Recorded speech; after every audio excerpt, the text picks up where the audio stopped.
મુખ્યમંત્રી ભૂપેન્દ્ર પટેલે જામનગર ખાતે ₹226.99 કરોડના ખર્ચે નિર્મિત સૌરાષ્ટ્રના સૌથી લાંબા ફ્લાયઓવર બ્રિજનું લોકાર્પણ કર્યું હતું. 7 રસ્તા સર્કલથી સુભાષચંદ્ર બોઝની પ્રતિમા સુધીનું 4 લેન એલિવેટેડ ફ્લાયઓવર બ્રિજની લંબાઈ 4 એપ્રોચ સહિત 3750 મીટર છે. મુખ્ય બ્રિજ 4 લેન 16.50 મીટરનો છે, જ્યારે ઇન્દિરા માર્ગ તથા દ્વારકા રોડ એપ્રોચ 2 લેન 8.40 મીટરના છે. આ ફ્લાયઓવરના કારણે જામનગરના નાગરિકોને દ્વારકા, રિલાયન્સ, નયારા તેમજ જીએસએફસી તરફ તેમજ રાજકોટ રોડ તરફ સરળતાથી વાહન વ્યવહારની સુવિધા મળશે. આનાથી બ્રિજ નીચેના મુખ્ય 4 જંકશન, 7 રસ્તા circle, Gurudwara junction, Narmada circle તથા નાગનાથ જંકશન પર થતા ટ્રાફિક જામ અને અકસ્માત જેવા બનાવોમાંથી મોટી રાહત મળશે. પરિણામે ઈંધણ અને સમયની પણ બચત થશે.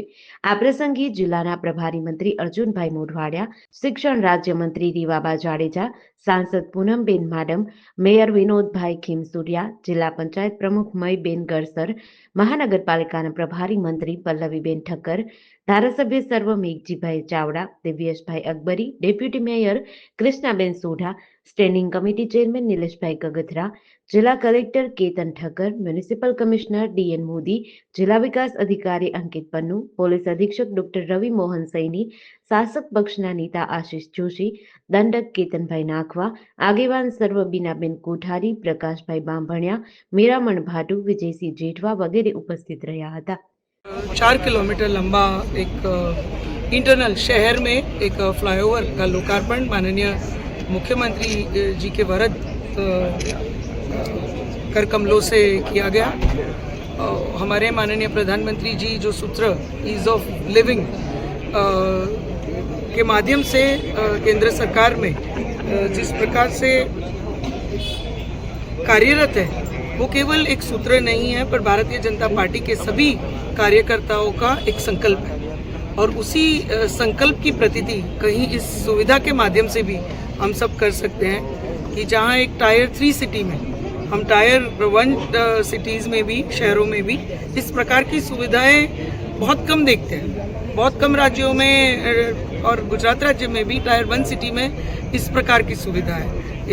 टायर 3 शहर में यहाँ पर इस प्रकार की सुविधा होना वो एक बहुत बड़ी अपने आप में जामनगर को एक इंफ्रास्ट्रक्चरल ओवरऑल देने का प्रयत्न जो राज्य सरकार का है उसकी प्रतीति हमें कराता है.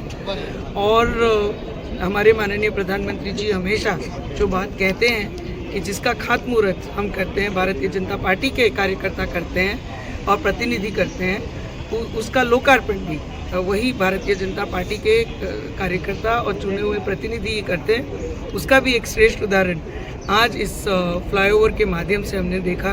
जामनगर में आने वाले दिनों में इस फ्लाईओवर के माध्यम से जो शहर में कई जगहों पर जो ट्रैफिक जैम्स होते थे उस प्रश्न को कहीं आने वाले दिनों में वो प्रश्न भी हल होगा.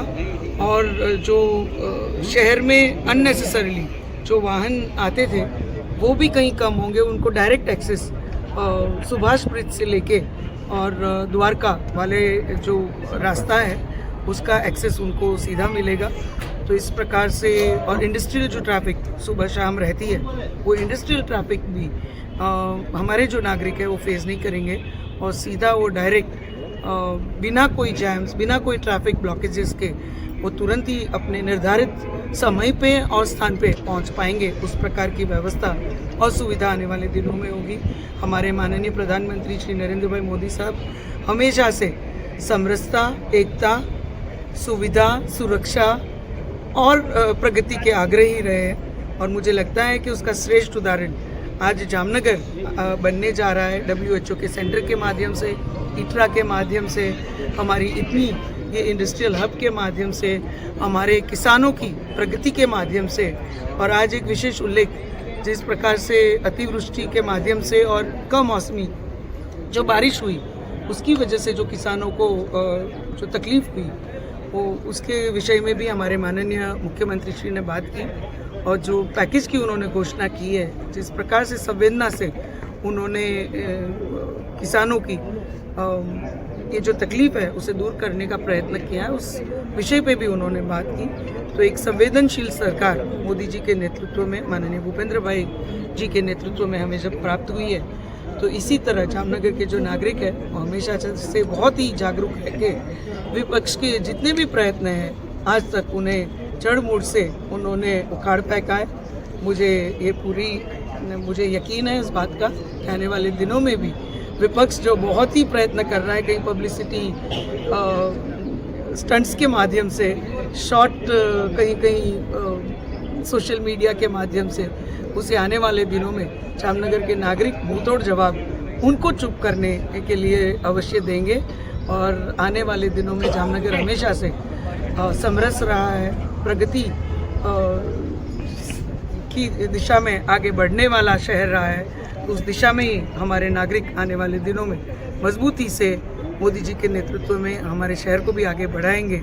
इस बात के विश्वास के साथ आप सभी को अभिवादित करते हुए और आज विशेष अभिनंदन देते हुए मैं यही आप सबको पुनः आभार व्यक्त करते हुए वंदे मातरम।